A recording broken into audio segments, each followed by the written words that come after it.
Très bien. Alors, bienvenue aux nouveaux pour cet après-midi. Nous sommes heureux d'accueillir. Donc, nous reprenons nos auditions dans le cadre de l'appel à candidature lancé le 28 février dernier en vue de l'échéance en 2025 des autorisations accordées à 15 services. Juste petit rappel, président Belmer, c'est cela par cœur maintenant. L'audition durera 1h30, donc propos introductif de 30 minutes maximum du candidat et de son équipe, suivi d'un temps d'échange avec le collège. Donc l'audition de cet après-midi a trait au projet porté par la chaîne Info pour LCI. Et donc je redis, conformément à la jurisprudence, disposition du texte de l'appel aux candidatures, le candidat ne peut pas apporter de modifications substantielles au cours de son audition au dossier qu'il a déposé, que nous avons eu examiné et analysé. Mais vous avez par contre la possibilité, on l'a déjà évoqué dans les auditions précédentes, notamment à travers des engagements, de préciser votre projet, engagements qui pourront, le cas échéant, être pris dans les conventions qui seront signées entre le régulateur et les candidats qu'il retiendra. L'audition est publique et elle est retransmise donc, sur notre site et sur nos réseaux. Et donc, Monsieur Belmer, vous avez la parole. Monsieur le Président, merci. Mesdames et Messieurs les membres du Collège, nous concluons cette série d'auditions du groupe TF1 par la candidature de LCI à l'obtention d'une nouvelle autorisation pour l'édition d'un service de télévision en clair à vocation nationale diffusé par voie hertzienne en mode numérique à temps complet et en haute définition. Alors, nous en rejoint pour cette dernière séance pour notre groupe, Monsieur Thierry Tuillier, qui est le directeur général adjoint du groupe TF1 en charge de l'information. À sa droite, Monsieur Fabien Amias, qui est le directeur général de LCI. Et à la droite de Fabien, Madame Christelle Chiroux, qui est la directrice adjointe de l'information en charge de la médiation en particulier, et puis aussi de la RSE et directrice déléguée de la Fondation TF1. Quelques mots sur LCI avant de passer la parole à Monsieur Tuillier. LCI, c'est la première chaîne d'information en continu créée en France. Elle a été créée en 1994. Depuis 2016, elle est présente gratuitement sur la TNT pour l'ensemble des foyers français. C'est une chaîne qui est viable économiquement, dont le chiffre d'affaires a cru très significativement depuis 2017, première année où elle a été exploitée en clair. Elle atteindra l'équilibre, enfin, oserais-je dire, en 2025. Elle est tout proche de l'équilibre cette année. Au-delà de ces chiffres, LCI est devenue un modèle en matière d'information. C'est une référence pour les Françaises et les Français. La chaîne bénéficie d'une notoriété très élevée et enregistre des scores d'audience qui la placent solidement dans le trio de tête des chaînes d'information du pays, faisant rimer, et ce n'est pas toujours le cas, performance et exigence. Son ambition est de produire chaque jour une information de qualité et des débats d'actualité pluriels pour donner aux citoyens à voir et à réfléchir et à comprendre la complexité de notre monde. Ce résultat, que l'on trouve exemplaire, est en partie le fruit du soutien constant du groupe TF1, qui permet à LCI de continuer à investir afin de proposer à nos concitoyens une ligne éditoriale consacrée au sujet de fond de l'actualité qui façonne la marche du monde et de notre pays. Et je vous assure aujourd'hui que le groupe TF1 continuera à soutenir aussi fermement et constamment qu'il l'a fait par le passé le développement futur de LCI.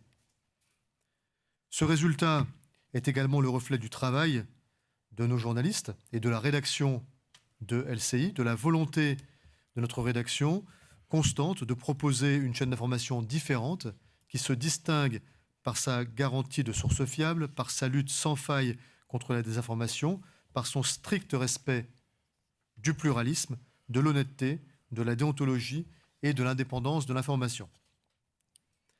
Pourtant, LCI souffre de deux handicaps majeurs par rapport aux chaînes concurrentes. Je vais passer un peu de temps à les décrire. D'abord pèsent sur LCI de très nombreuses obligations de programmation, issues certes de son héritage payant, que n'ont pas les autres chaînes d'information en continu. Je ne citerai que quelques exemples, loin d'être exhaustifs, des obligations spécifiques que doit respecter LCI et que respecte parfaitement LCI. Premier exemple, la part consacrée sur son antenne à des JT et rappel de titres est plafonnée à 23% de son temps total de diffusion. Plafonnement qui doit également être respecté entre 6h et minuit. LCI ne peut pas diffuser plus de 2 JT par heure. LCI doit consacrer plus de 40% de son temps de diffusion hebdomadaire à des magazines dont les multiples thématiques sont spécifiées dans sa convention. Ces obligations cadenassent la convention de LCI et l'empêchent d'être en concurrence de manière équitable avec les autres chaînes d'information du pays et notamment avec les autres chaînes privées, mais pas seulement. Ensuite, LCI est placée au fond du plan de service de la TNT, très loin de ces chaînes concurrentes privées. LCI ne peut donc être vue que par ceux qui font la démarche spécifique d'aller pianoter sur le numéro 26. La qualité de son offre, son exigence, son respect strict du pluralisme sont en conséquence partiellement invisibilisés. Malgré ces deux handicaps, que nous jugeons comme étant très significatifs, la chaîne a su conquérir un public important. Sa part d'audience sur la cible large, donc des individus de 4 ans et plus, a atteint 2% en 2023, se rapprochant constamment de ces deux concurrents privés qui s'établissent pour la même période aux environs de 2,5%. Dans un contexte plus équilibré, nul doute qu'elle ferait au moins jeu égal avec ses concurrentes. C'est un rééquilibrage que nous jugeons comme essentiel et juste, que nous appelons donc de nos vœux dans le cadre de cet appel à candidature, rééquilibrage qui permettra de placer LCI dans une situation d'équité avec les autres chaînes d'information en continu. C'est pourquoi, d'une part, LCI n'a pas proposé dans son dossier la reprise des lourdes obligations spécifiques inscrites dans son actuelle convention, et ce, je le rappelle encore une fois, malgré un strict respect de ces obligations jusqu'à présent. Et c'est pourquoi, d'autre part, nous demandons, à l'issue de cet appel à candidature, la création d'un bloc info, par exemple des numéros 15 à 18, qui regrouperait l'ensemble des chaînes d'information en continu. Ce bloc faciliterait le choix des téléspectateurs dans la diversité d'offres d'information qu'il aurait proposées. En cela, sa création répond incontestablement à l'objectif prioritaire de la loi de sauvegarde du pluralisme de l'information. Pour conclure, je souhaite souligner qu'informer est une des missions centrales de notre groupe. Une mission au service des Françaises et des Français et de la vitalité de notre démocratie, une mission qui nous honore et que nous continuerons à remplir avec professionnalisme, discernement, dans le respect absolu des règles et conventions et dans le respect de nos institutions. La délivrance d'une nouvelle autorisation hertzienne à LCI est essentielle pour nous, car la TNT gratuite et son plan de service sont un vecteur incontournable pour informer l'ensemble de nos concitoyens. Je passe maintenant la parole à Monsieur Thierry Tuillier. Merci Rodolphe, Monsieur le Président, Mesdames et Messieurs membres du Collège. Avant que Fabien vous présente le projet éditorial de LCI dans quelques instants, permettez-moi d'évoquer l'information au sein du groupe TF1, son ambition, ses valeurs, ses engagements, dont va parler aussi dans quelques instants Christelle Chiroux qui est à mes côtés. Alors vous le savez sans doute, l'investissement du groupe, et Rodolphe l'a rappelé, dans l'information est majeur. Il y a plus de 450 journalistes professionnels qui travaillent pour les antennes de TF1, LCI, ainsi que pour le digital à travers TF1 Info et TF1+. Chaque jour, et c'est une immense richesse, c'est une centaine de personnes, journalistes et techniciens, qui se déploient en France et à l'étranger pour TF1 et LCI. Cela représente chaque année 150 millions d'euros investis, c'est considérable, vous vous en doutez. Pour autant, ces moyens considérables ne serviraient à rien s'il n'y avait pas une noble ambition. Et donc, la première de nos ambitions au sein du groupe est de s'adresser à tous les Français, quel que soit leur âge, leurs conditions, qu'ils soient citadins ou ruraux. De cette ambition que nous considérons comme centrale découlent des choix éditoriaux forts et complémentaires entre nos différents canaux d'information, dont LCI, qui par ses propres mérites est devenue une carte maîtresse dans notre stratégie. Et au moment où le débat public peut être dévoyé, sous la pression des réseaux sociaux, mais pas que, nous faisons le choix de la responsabilité tant sur TF1 que sur LCI. Nous portons un projet éditorial bâti sur une information rigoureuse, intelligible, au plus près des préoccupations quotidiennes de nos compatriotes, comme des bouleversements qui annoncent le monde de demain. Un projet qui rassemble plutôt qu'il divise. Un projet qui s'adresse à des citoyens plutôt qu'à des militants d'une cause. Nous préférons au sein de nos rédactions la raison et la nuance plutôt que les querelles stériles et le buzz. Alors pour servir cette ambition, il y a d'abord TF1, et je vais aller vite. Les 2 journaux quotidiens qui rythment la vie de millions de Français à travers une offre unique de reportages et de grands reportages. Bonjour, la nouvelle matinale de TF1, les magazines hebdomadaires 7 à 8 et reportages, ces éditions spéciales et ces émissions politiques nombreuses ces dernières semaines qui ont rassemblé un très large public. Au total, c'est plus de 1700 heures de programmes d'information sur la seule chaîne TF1.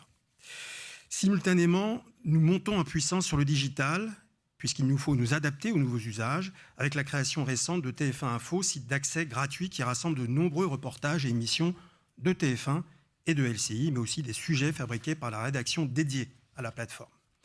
Depuis septembre dernier, nos journalistes du web développent aussi de nouveaux formats afin d'élargir notre audience. Une nouvelle marque incarnée par Paul Laroutourou, qui a mission de proposer des contenus exclusifs sur les réseaux sociaux, a trouvé sa place. Et Top Info, un nouveau format produit par une rédaction dédiée, dont le principe est de décrypter chaque jour un fait d'actualité, est mis en ligne sur TF1+, depuis le mois de janvier. Et puis enfin, pour servir l'ambition du groupe, il y a sa chaîne info, LCI, indispensable à la qualité et nous le pensons à la diversité de l'information du groupe, projet que nous bâtissons sans relâche depuis 2016 dans le respect de l'identité de LCI et de son autonomie de pilotage au sein de la direction de l'information. Je laisserai Fabien développer le projet dans quelques instants. TF1, LCI, TF1 Info nourrissent un projet éditorial commun, vous l'avez compris, mais pas seulement. C'est une autre de nos ambitions, être à la hauteur de nos responsabilités sociétales. Alors que se multiplient depuis quelques années, et en particulier ce début d'année, des opérations de désinformation, nous avons formé sous la responsabilité de Samira El-Guedir une équipe de vérificateurs spécialisés dans le fact-checking. Les vérificateurs proposent des contenus sur nos antennes et sur le digital. Ils accompagnent au quotidien les journalistes des rédactions qui ont été tous formés au fact-checking. Au-delà de ce travail indispensable, nous avons décidé d'amplifier nos actions sociétales. C'est le sens de nos responsabilités, nous le pensons, sous la houlette de Christelle, à qui je laisse la parole. Merci Thierry. Monsieur le Président, Mesdames et Messieurs les membres du Collège, je voudrais évoquer avec vous 3 points sur nos responsabilités sociétales. Le premier, c'est l'éducation aux médias. Dans un contexte de prolifération des fausses informations, notre responsabilité est de participer à différentes actions sur le terrain à l'éducation aux médias. Les journalistes sont mobilisés et volontaires pour intervenir dans des lycées et des collèges et ils le font toute l'année. Par ailleurs, nous avons organisé des rencontres de l'information depuis quelques années en partenariat avec le CLEMI, qui sont l'occasion d'échanger sur les nombreux sujets d'actualité, comme les crises internationales, la politique, les élections, l'environnement ou encore le débarquement, afin d'aider le jeune public à développer son esprit critique, et ce, de façon constructive. Le deuxième point sur lequel je voudrais revenir, ce sont les enjeux de protection de l'environnement et de lutte contre le réchauffement climatique. Nous avons mis en place, avec Thierry Tuillier, une feuille de route assez ambitieuse il y a maintenant 2 ans, dans laquelle nous avons décidé de former l'ensemble de nos journalistes, de nos présentateurs, mais aussi de nos rédacteurs en chef aux nouveaux enjeux pour lutter contre le réchauffement climatique. Nous avons créé la signature Notre Planète, qui permet d'identifier les sujets qui traitent du réchauffement climatique ou de l'environnement sur nos antennes. Nous avons réussi à augmenter le nombre de sujets sur ce réchauffement climatique avec des formats très pédagogiques et innovants qui font de la prospective sur la France, par exemple, de 2030. Nous avons un baromètre qui nous permet de connaître la quantité de sujets que nous réalisons sur ces thématiques-là.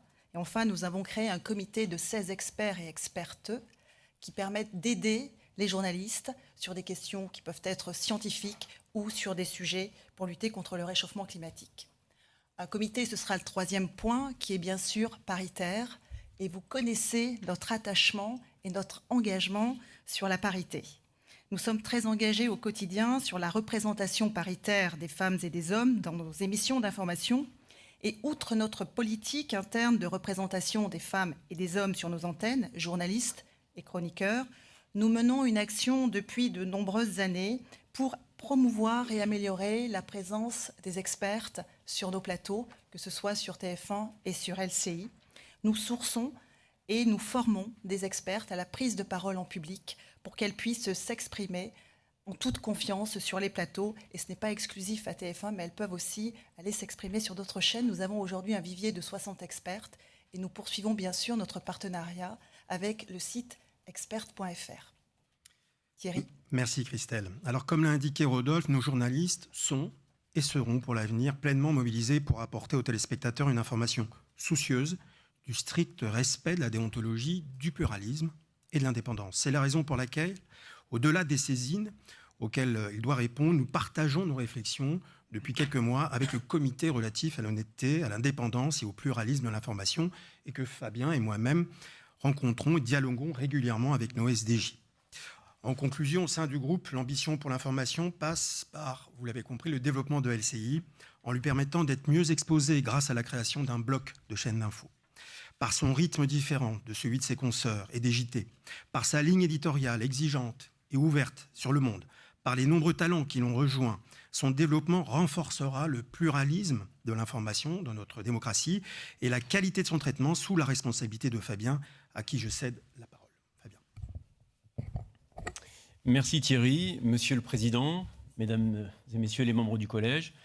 L'offre éditoriale de LCI repose à la fois sur son ADN, le décryptage, l'ouverture sur le monde, l'approfondissement, mais aussi sur une réflexion de ce qu'est le paysage de l'information. Car nous ne pouvons pas proposer une offre singulière au public sans tenir compte de ce qu'est l'univers de l'information aujourd'hui.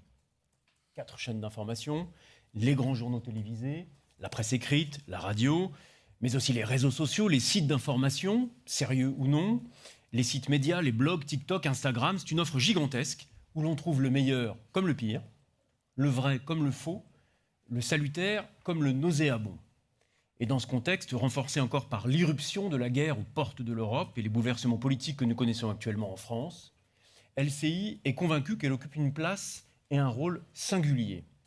Elle doit tout mettre en œuvre pour permettre au public d'y voir plus clair et ainsi d'agir dans son intérêt, l'intérêt du public.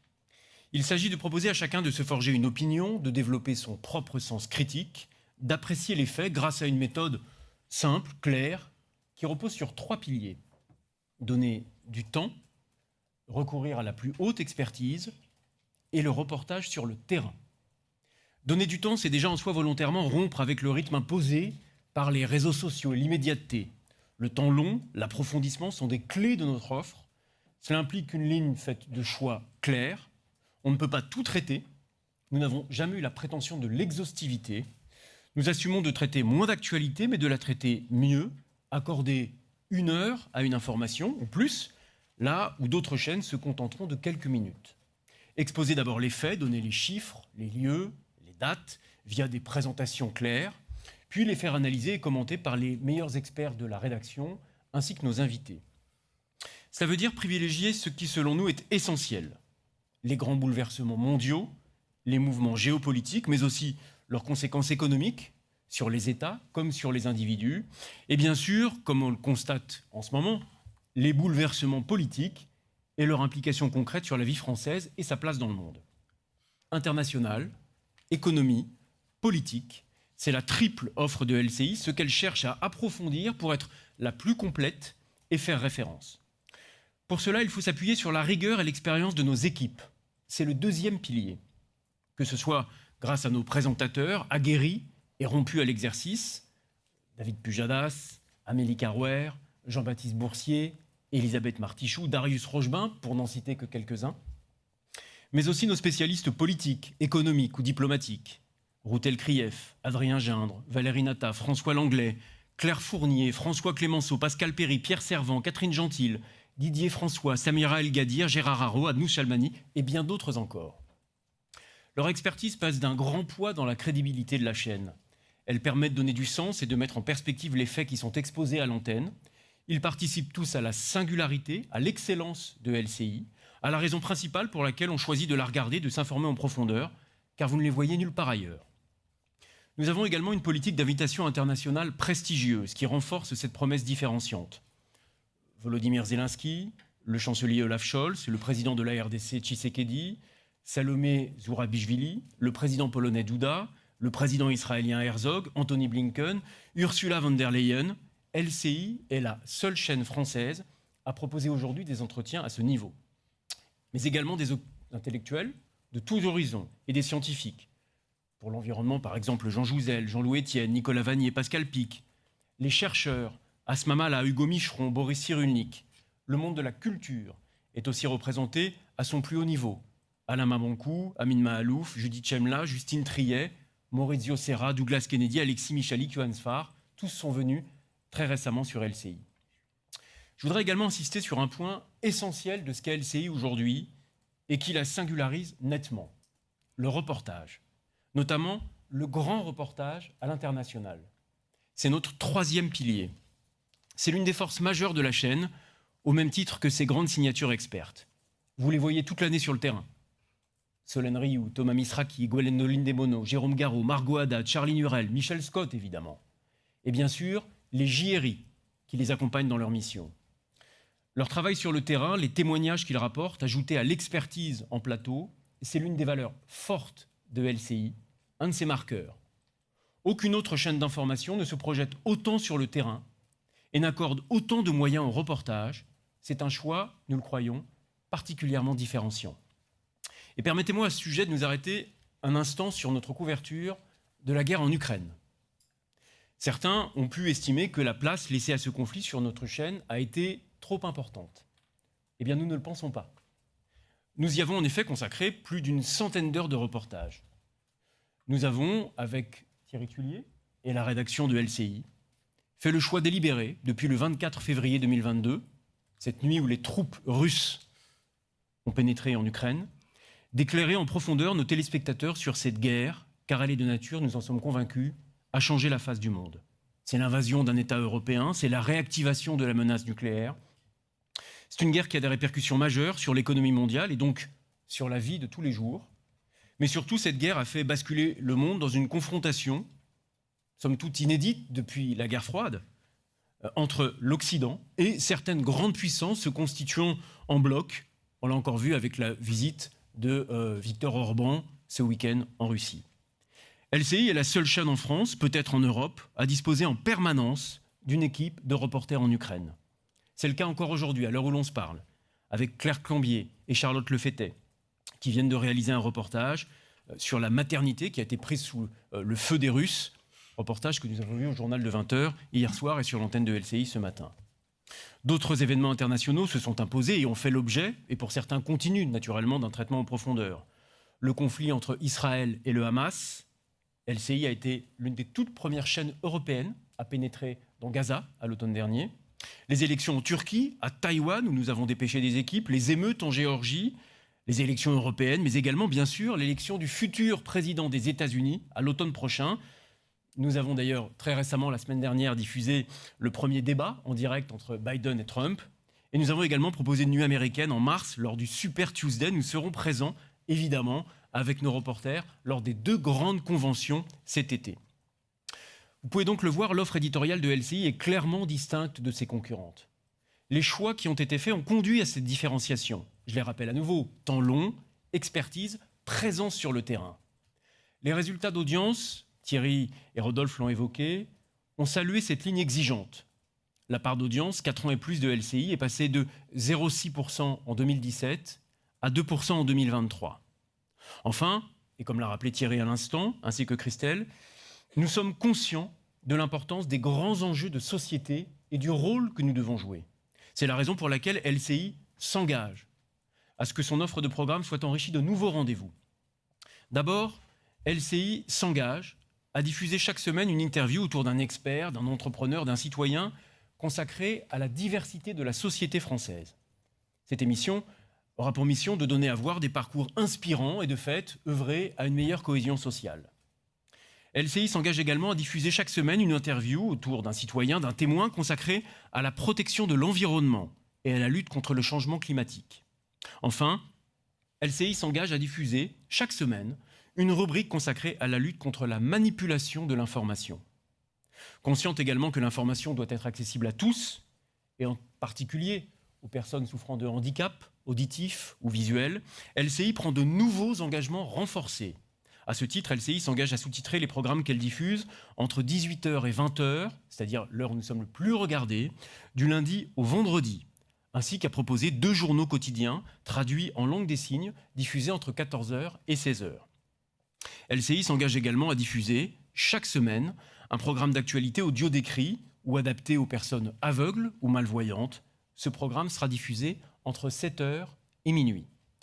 LCI poursuivra sa politique ambitieuse et volontaire pour une représentation paritaire des femmes et des hommes à l'antenne. Aujourd'hui, 52% des incarnations des émissions d'information de la chaîne sont des femmes. Avec 50% de journalistes ou chroniqueuses présentes en plateau, LCI atteint donc la parité. Et 40% des experts et personnalités politiques, et on sait bien à quel point ce n'est pas simple dans le milieu politique, invités sur l'antenne d'LCI sont des femmes. Nous continuerons à être mobilisés chaque jour pour que ces chiffres s'améliorent. Monsieur le Président, Mesdames, Messieurs les membres du Collège, c'est cette offre d'information différente, exigeante, et nous le pensons particulièrement utile à nos concitoyens, que LCI veut continuer à proposer gratuitement aux téléspectateurs dans les années à venir. En cela, sa présence sur la TNT gratuite et en haute définition est indispensable. LCI a les moyens de poursuivre dans cette voie, elle est viable économiquement et devrait atteindre l'équilibre très prochainement. Comme l'a rappelé Rodolphe, elle bénéficie d'un engagement constant de son actionnaire. C'est fort de tout cela que la candidature de LCI est crédible.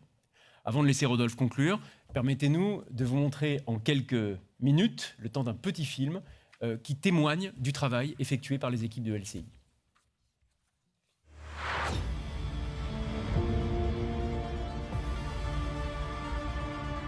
Nous allons prendre le temps du décryptage avec les meilleurs experts sur la politique, sur l'économie, sur l'international. Regardez la différence. Mr. Putin, you have been in contact with Emmanuel Macron. On prend juste la direction des États-Unis. Le but de Donald Trump, c'est d'arriver seul candidat. C'est une victoire pour personne. La Koutoubia continue de briller derrière nous. Elle n'a pas été touchée par ce séisme. Si c'était la guerre aujourd'hui en Ukraine, les victimes se compteraient par des millions. C'est déjà le cas en termes de dizaines de milliers de victimes. Personne n'est dupe de la sincérité de ce propos. Il est l'homme soupçonné d'être à l'origine du crash de l'avion de Prigojine. Il ne peut y avoir de cessez-le-feu que s'il y a un plan de paix. Vous avez rencontré Alexeï Navalny à de nombreuses reprises. Vous êtes la maman de Miachem, ex-otage franco-israélienne. Je vous remercie vraiment d'avoir choisi LCI. 10 mois ont passé. Est-ce qu'il y a le risque de l'usure ? Madame la Présidente, bonsoir. John Kirby, vous menez une opération majeure. Est-ce qu'on doit comprendre que le danger de guerre a changé de degré ? C'est comme mettre Al-Qaïda et le président américain dans le même procès. Bien sûr, c'est de la folie. Permettez-moi de vous interrompre. Robert Badinter, votre regard sur ces temps troublés ? Oui, beaucoup de tristesse, bien sûr. Vous serez candidat, Édouard Philippe ? Quand la campagne commencera, je vous garantis que je répondrai à cette question. Les meilleurs spécialistes sont sur LCI. Nous sommes sur la 2e ligne de front. On nous a demandé de nous mettre à l'abri. Michel, you're here. Yeah, we're here. Your guys, where are they? There, they're safe. Ces soldats ukrainiens vont passer encore un autre hiver. Pour notre sécurité, il vaut mieux ne pas porter de gilet pare-balles.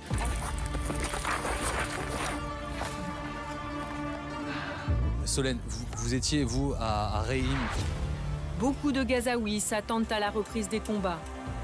À quelques dizaines de mètres de là, notre journaliste Charlie Nurel fuit avec les habitants. Place au débat, vous allez vous faire votre opinion, c'est parti pour 24 heures. Immigration, inflation, écologie, ça ressemble à ce sur quoi les Européens vont se décider pour les élections européennes. Il faut que les Françaises et les Français s'emparent de cette élection.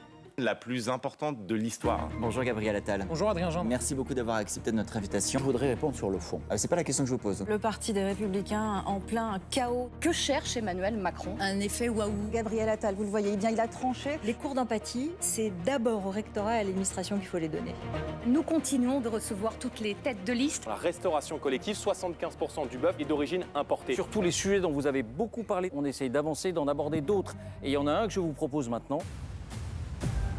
On est à 1607 milliards d'euros de dépenses. Et moi je dis stop. Et comme vous le disiez, monsieur Langlais, Toucher à un prix, ça n'est jamais réglé le problème. L'inflation n'a pas dit son dernier mot. Complètement rempli de voitures chinoises.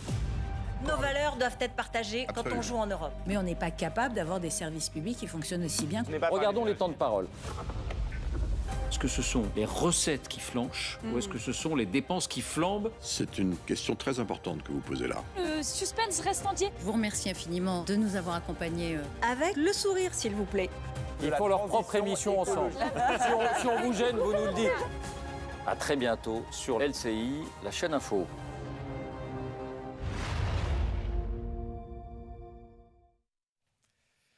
Voilà, Monsieur le Président, Mesdames et Messieurs les membres du Collège, la présentation du dossier de candidature de LCI. Nous sommes devant vous aujourd'hui, en conclusion, conscients de la responsabilité singulière qui incombe à LCI en tant que chaîne d'information, responsabilité vis-à-vis du public, mais aussi et surtout vis-à-vis de l'ensemble de nos concitoyens. Et nous aspirons à continuer à informer les Françaises et les Français avec professionnalisme, avec authenticité, et avec pluralisme. LCI répond aux objectifs prioritaires de la loi. Son apport au pluralisme est indiscutable au vu de son offre éditoriale unique dans le paysage médiatique. Nous nous attachons à permettre l'expression de l'ensemble des opinions et des courants de pensée sur son antenne, car nous savons qu'elle est essentielle pour notre démocratie et pour notre vie publique. De plus, l'exigence de la chaîne, sa volonté de rendre intelligible le monde aux yeux de ses téléspectateurs est aujourd'hui couronnée d'un succès d'audience. L'intérêt du public est donc au rendez-vous et il semble incontestable et intéressant que le public continue à avoir accès à LCI sur la TNT gratuite et que le public puisse continuer à y avoir accès plus rapidement au sein d'un bloc consacré aux chaînes d'information en continu. L'histoire de LCI démontre sa capacité à respecter ses obligations et ses devoirs, sa capacité à informer avec rigueur et avec sérieux. Ce sont des fondamentaux particulièrement solides qui nous permettent de regarder l'avenir de manière sereine et avec des ambitions fortes et renouvelées pour les 10 prochaines années de LCI. Merci beaucoup de votre présentation à vous et toute votre équipe. On va entamer le dialogue avec les membres du collège. Commençons peut-être par Hervé Gaucho. Merci Monsieur le Président, merci pour cette présentation. Peut-être démarrer par quelque chose d'un petit peu général, mais qui a trait directement à la manière avec laquelle même vous programmez, enfin vous avez une ligne éditoriale sur LCI. On a un paysage, on va dire, de chaînes d'information qui est assez vaste aujourd'hui et on va dire dont le point commun aujourd'hui à toutes ces chaînes, c'est dans une balance entre l'information à proprement parler, puisque ce sont des chaînes d'information, et le débat et donc le commentaire qui va avec. Le débat occupe de plus en plus de place et le journal télévisé, véritablement, a tendance à en occuper un petit peu moins. Moi, je vous ai entendu, Monsieur Belmer, sur le caractère contraignant des engagements conventionnels qui limitent à 23% le 23% max entre 6h et minuit les journaux télévisés. Et alors en même temps, quand je regarde dans vos engagements, dans votre dossier de candidature, vous êtes à 465 heures de journal télévisé par an.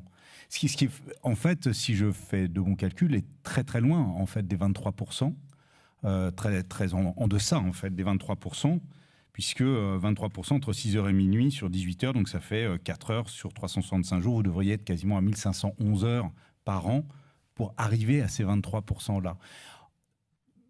Pardon pour tout le petit côté un peu calcul d'apothicaire, mais ma question est la suivante.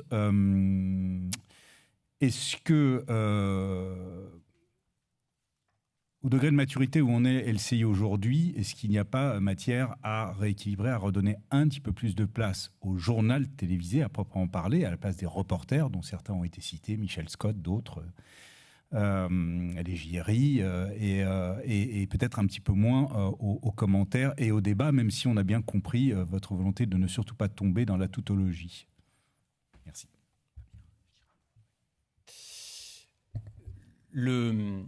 Concernant la place des journaux sur LCI, on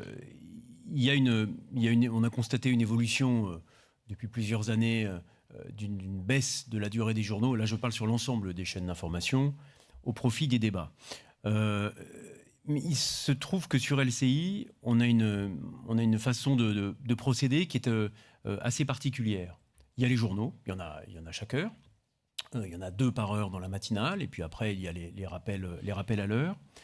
Mais les espaces d'antenne hors journal ne sont pas des espaces qui sont exclusivement réservés au débat. Tous les reporters que nous avons cités, et les autres, et puis les extraits que vous avez pu voir dans le petit film qu'on vient de vous présenter, eh bien, ces reportages, pour l'essentiel, n'ont pas été diffusés, ou ont été diffusés par petites pièces dans les journaux, mais sont venus alimenter des plateaux thématiques. Et c'est vraiment l'une des particularités de la chaîne, c'est que la façon dont on conçoit nos espaces d'échange, c'est mettre au milieu de la table, si je peux m'exprimer ainsi, des reportages, des faits, des témoignages, et ensuite les faire analyser et les faire expertiser. Il ne s'agit pas de créer des débats polémiques autour, c'est ce que tu rappelais tout à l'heure, Thierry. Donc ça correspond à une écriture aujourd'hui de la chaîne, une façon d'écrire l'information, avec un espace de rappel de faits quotidien de ce qui s'est passé aujourd'hui, ce qui s'est passé dans la nuit, etc. Et là, ce sont vraiment les JT à proprement parler.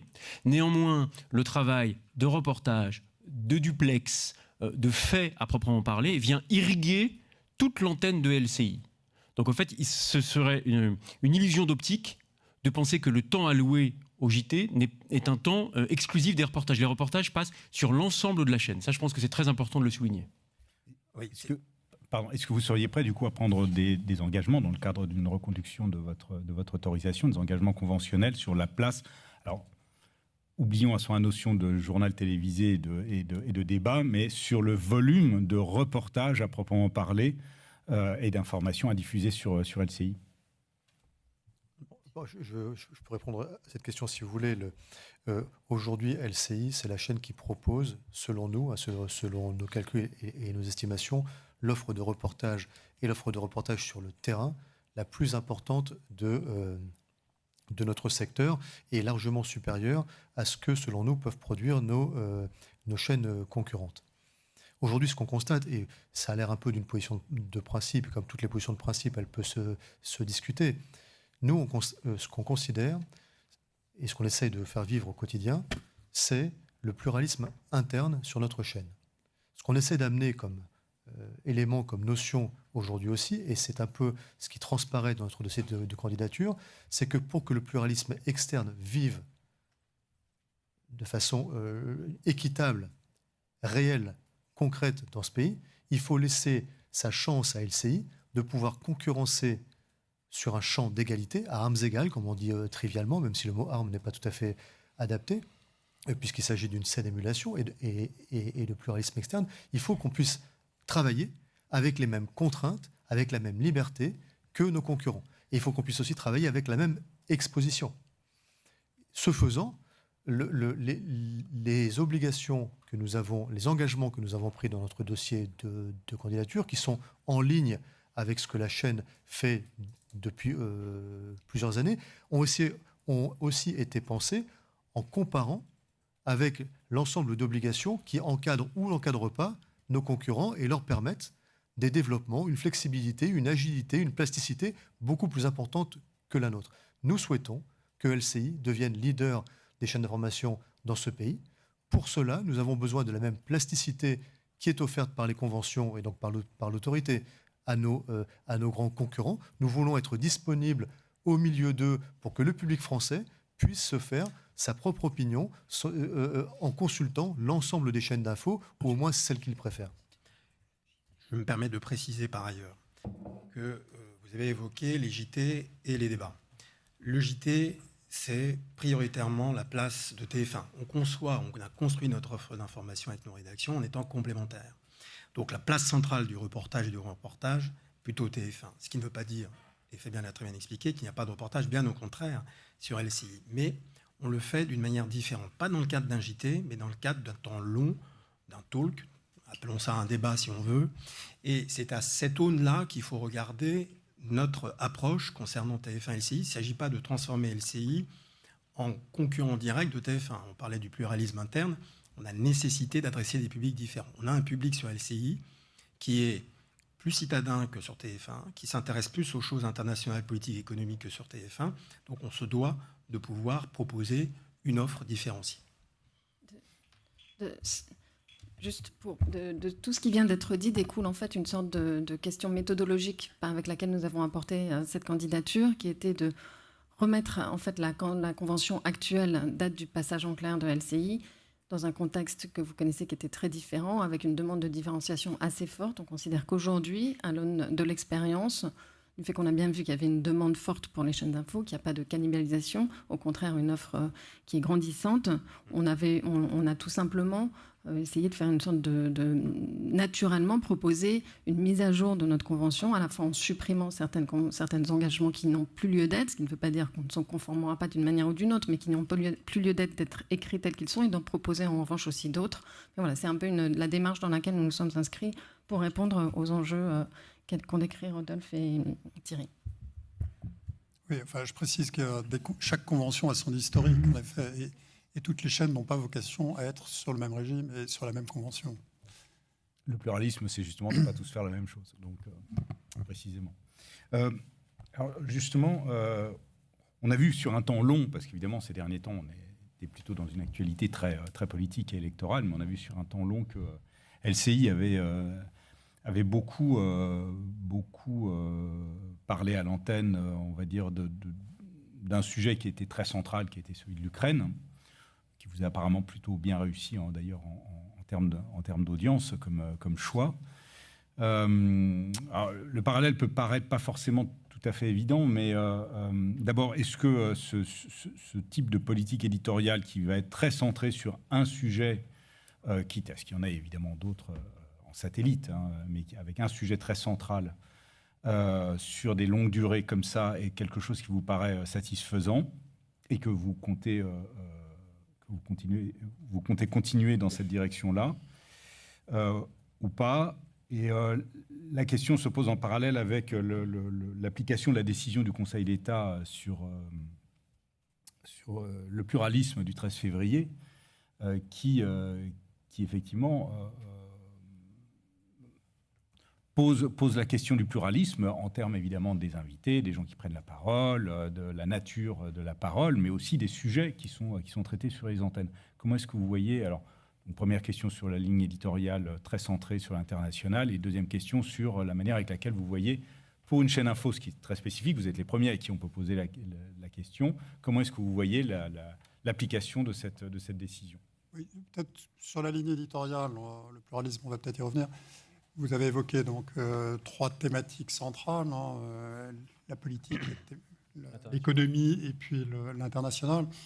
Quelle pondération vous apportez à ces trois axes prioritaires pour vous?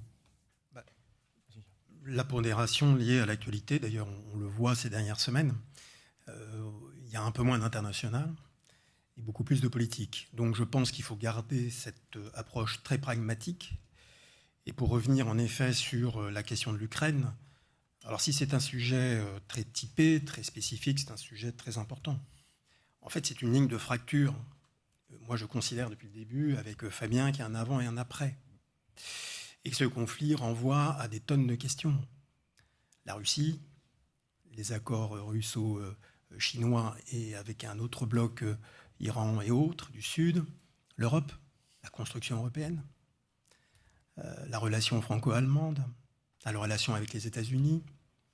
La géostratégie, ce n'est pas seulement de la politique étrangère, c'est aussi de l'économie, donc on rejoint là l'autre sujet qui nous intéresse.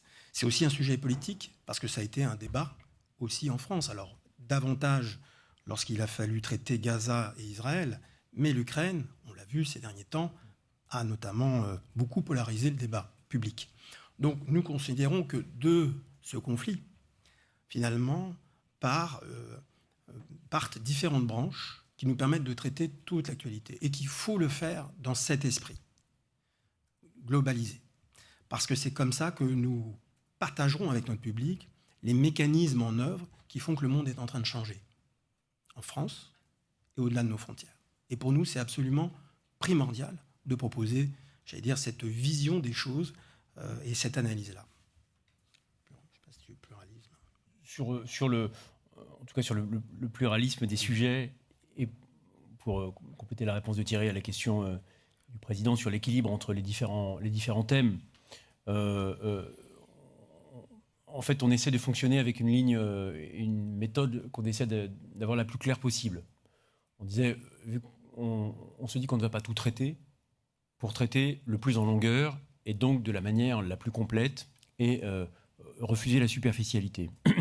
Et donc pour ça, on a une hiérarchie. C'est très important dans la façon dont on travaille. On établit des hiérarchies de l'information. Ça, c'est notre travail, c'est le travail de la direction, c'est le travail des conférences de rédaction, dans laquelle on se dit, voilà, ce sont des faits, à nos yeux, aujourd'hui majeurs, qui méritent un temps long. L'Ukraine, pour toutes les raisons qu'on vient d'évoquer naturellement, mais pas que. Il y a d'autres secteurs internationaux qui l'ont, et je dirais bien souvent malheureusement, tout autant mérité, notamment ce qui s'est passé au Proche-Orient et bien ailleurs. Et puis, évidemment, la situation politique française. Et c'est d'ailleurs intéressant de noter que dans ce qu'on fait, c'est presque, je dirais, un hasard, c'est la temporalité des calendriers. Mais voilà, on connaît depuis 48 heures maintenant le résultat des élections législatives. On va bien voir comment il se traduit sur le plan de la gouvernance du pays. Mais on connaît le résultat. Et c'est une situation qui a mis sous tension, qu'elle soit positive, qu'elle soit négative, peu importe, mais c'est quelque chose qui a mis sous tension le pays pendant les 3 semaines de campagne après la dissolution. Le résultat est connu. On y a consacré, sur LCI, la quasi-totalité de notre antenne depuis 3 semaines. Eh bien, là, bien sûr, les discussions autour de savoir quel sera le gouvernement sont extrêmement importantes. On continue d'y accorder beaucoup de place, mais on considère dans nos propres hiérarchies que ça ne doit pas non plus gommer ce qui se passe ailleurs. Par exemple, aujourd'hui, je pense d'ailleurs peut-être à l'heure où l'on se parle, on s'arrête sur la situation en Ukraine et sur le bombardement de l'hôpital et de la maternité par les Russes hier. C'est vraiment une question d'équilibre de l'information. Les sujets qui nous intéressent le plus, on l'a dit, la politique, l'international et l'économie. Au sein de ces sujets, on pratique une forme de hiérarchie selon l'importance. Mais il n'y en a aucun qui est exclusif l'une de l'autre et la chaîne n'a pas vocation à être monothématique. Ça, c'est très important. Et sur la deuxième partie de votre question, le pluralisme suite en effet à l'avis du Conseil d'État, écoutez, si on prend l'exemple de l'Ukraine, ça impose, et vous avez dû l'apercevoir rapidement, non seulement d'entendre ce que les voix ukrainiennes ont à nous dire, mais aussi les voix russes. Et parfois, je peux vous l'assurer, on se fait beaucoup critiquer lorsque on invite, par exemple, on a aperçu le porte-parole de l'ambassade de Russie à Paris. Et pourtant, nous pensons que c'est nécessaire. Parce que nous croyons en quoi ? Nous croyons tout simplement au journalisme. Donc à la capacité de poser des questions contradictoires. Et être capable, par nos journalistes, par nos présentateurs, et on l'a vu récemment encore avec Netanyahou, la capacité d'apporter des éléments de réponse et d'éclairer les Français, notre public, sur un certain nombre de questions. Donc le pluralisme, il doit se jouer dans la mesure du respect de la loi, évidemment. Mais il est important d'entendre différents points de vue. Et encore une fois, c'est pas toujours très à la mode, en fait, aujourd'hui. Donc on aime caricaturer, on aime être binaire dans l'approche. Nous ne sommes pas binaires. Je parlais de nuance, on essaye d'apporter de la nuance. Donc voilà comment on voit les choses. Et ensuite, on se conformera comme toujours, que ce soit sur LCI ou sur TF1, aux règles, lorsqu'elles seront établies. Donc lorsqu'il y aura, j'allais dire, une directive en matière de pluralisme, notamment au-delà de la prise de parole politique, nous nous y conformerons. Je crois que Rodolphe a été très clair. On respecte les institutions et on s'inscrit dans ce cadre-là. Benoît Loutrel. Merci beaucoup. Alors, vous appelez une égalisation des conditions de concurrence sur le sujet des conventions et puis potentiellement une intensification de la concurrence en ayant une visibilité comparable, une proximité des chaînes d'information. Alors moi, ma question, c'est sur cet enjeu de concurrence Et à la limite, même si on n'avait pas de changement de plan de numérotation, elle resterait, je pense, pertinente. On peut avoir le meilleur et le pire avec la concurrence. L'émulation par le haut, mais on peut aussi avoir le pire. Et donc, il y a des gens qui s'inquiètent en disant, mais est-ce qu'on va avoir une recrudescence de sensationnalisme, un alignement, une concurrence nauséabonde entre les chaînes d'information. Donc, à quelles conditions, qu'est-ce qui fait la différence entre les deux, selon vous? Comment est-ce qu'on peut espérer avoir le meilleur et pas le pire de cet alignement entre les chaînes d'information? Et donc, quels sont les principes qu'il faudrait garder? Et ma deuxième question n'est pas de même nature, qui est plus sur le problème du modèle économique du financement de l'information, où on a des chaînes gratuites, donc leur financement, c'est la publicité. Et jusqu'à quel point est-ce qu'il y a un problème? Est-ce qu'il faut en discuter collectivement, de savoir jusqu'à quel point on arrive à tout traiter sans avoir un problème avec les annonceurs? Ça dépasse largement le sujet de la télévision, où on a le sentiment parfois que, au nom de la protection des marques, le fameux brand safety, ça devient compliqué parfois de financer l'information. Alors quand on a une chaîne généraliste, c'est moins dangereux parce qu'évidemment, elle a une assise beaucoup plus large. Mais quand on a un média qui est entièrement centré sur l'information, est-ce qu'il y a un sujet là, selon vous, et comment le traiter si c'est le cas? Merci. Alors sur le sujet de la première question, sur le sujet de la concurrence, et de l'exacerbation de la concurrence et de son impact sur la qualité éditoriale et des dérives de certaines chaînes vers du sensationnalisme. Je veux critiquer personne évidemment, mais il me semble que le sensationnalisme, on l'a. On l'a souvent. Ce qu'on n'a pas aujourd'hui, c'est le choix facile des Français. Parce qu'il y a des chaînes qui sont bien placées dans les zones de zapping des Français, et puis il y a des chaînes qui sont mal placées, qui sont très loin. Nous, ce qu'on pense, c'est que ce n'est pas le mot de concurrence qu'il faut mettre en avant, c'est le mot de pluralisme et de facilité du choix des Français. On pense que amener une chaîne comme la nôtre dans les flux de zapping proches des autres chaînes, c'est permettre aux Français de faire le choix entre une offre d'une certaine qualité. Alors nous, on juge évidemment immodestement notre offre comme étant très qualitative, très approfondie, très authentique, et d'autres chaînes qui répondent à d'autres ressorts et sur lesquels moi je ne vais pas m'engager ni commenter. Et donc ce qu'on pense en l'occurrence, c'est que la capacité que vous devez offrir à LCI d'être plus facilement accessible aux Français et d'offrir une concurrence par les mérites à ses confrères ou consoeurs, on pense que c'est de nature non pas à tirer vers le bas, mais à attirer le public vers le haut. Et donc c'est pour ça qu'on appelle ça très fortement de nos voeux.